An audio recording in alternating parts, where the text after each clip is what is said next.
Hello and welcome back. Today we are canning some chicken. We've already cut it up into nice slices and we got our jars already cleaned and put in the oven, and it's turned off because we're going to cold pack them so they're just sterile in the oven. We got our canner ready to go. Hello and welcome back. We're going to do some canning today. We're going to cold pack some chicken. So let's get a gander yet. We got our canner.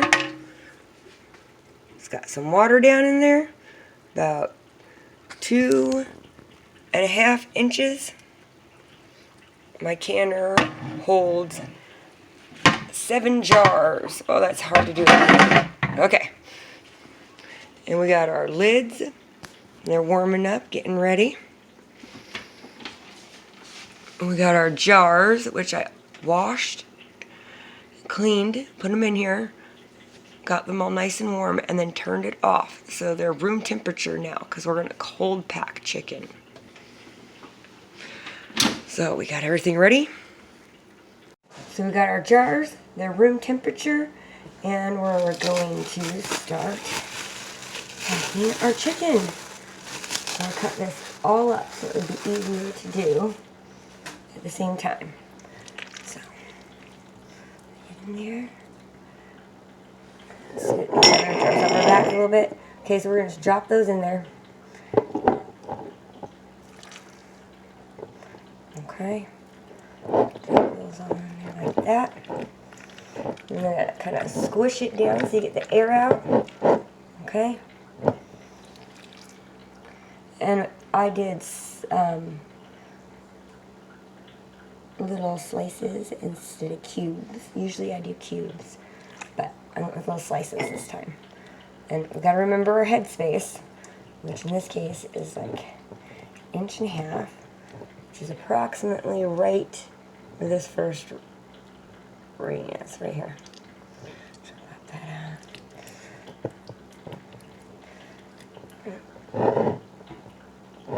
Looks pretty good. I don't see no air in there. You got good headspace. We're going to set that on the side. And we're just going to keep going like that.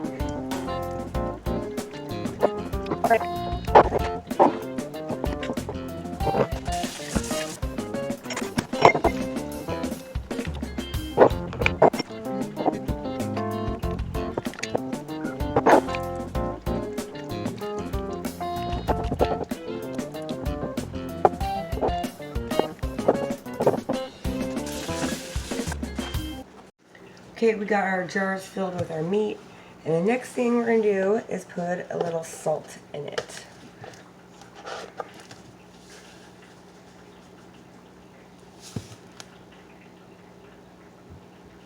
Iodine free. We just want regular, all good salt, table salt. Pinch, pinch, pinch, pinch, pinch, pinch. Stop pinching me. No. Pinch.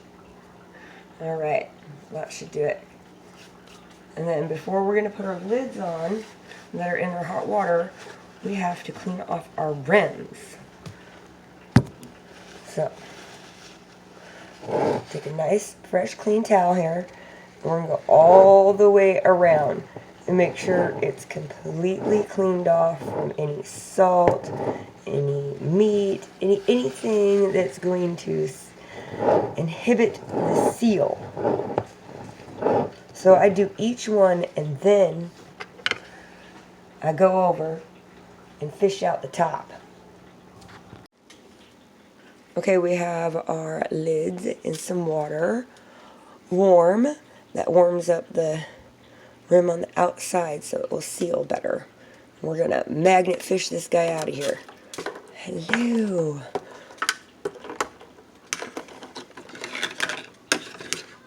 Alright, wait. I got one. Alright. Here, on the one I cleaned off real nice. I'll put that on there. Okay.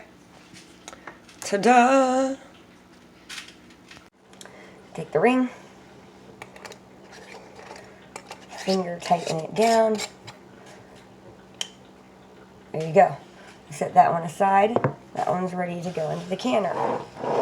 Repeat process. Clean rim. Magnet fish.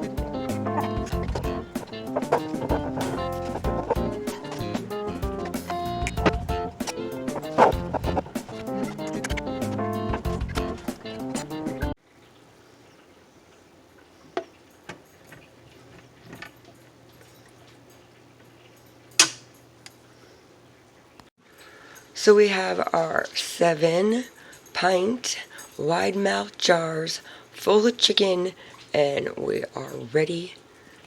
We are ready. The water's warmed up pretty good.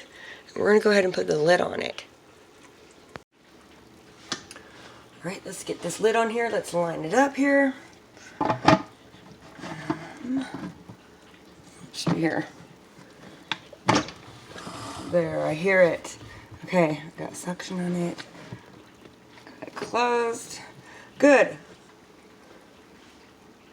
So we got it on. We got it on high, and we're letting it pressurize.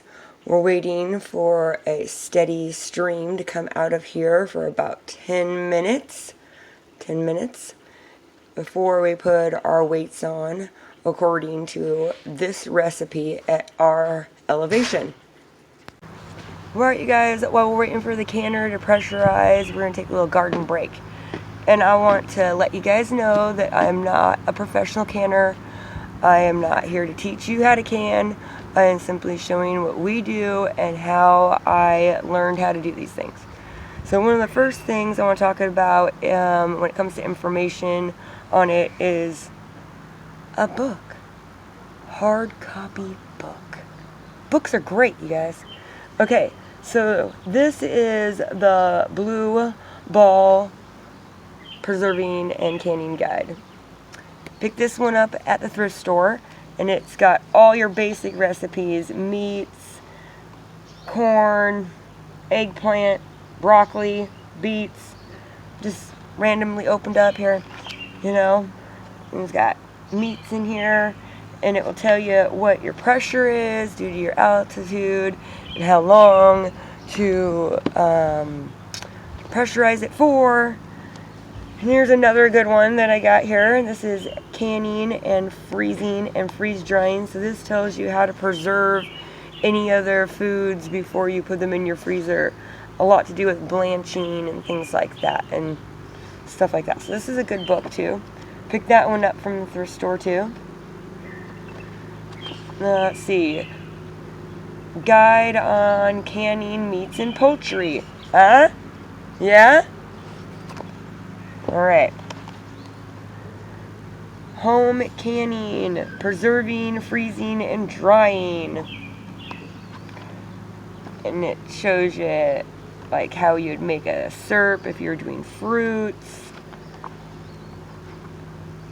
Just, you know, all different kinds of recipes. And these are all recipes that have been used for quite some time, so you can always check on the website for your canning recipes too.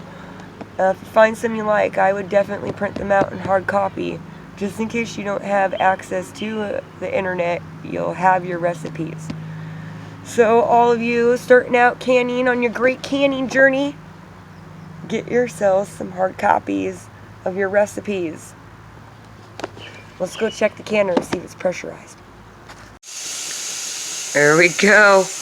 We've got a steady stream coming out of there. So we're going to go ahead and time our 10 minutes before putting our weights on, and timing it for 90 minutes That's what our recipe calls for. 90 minutes on our pint jars.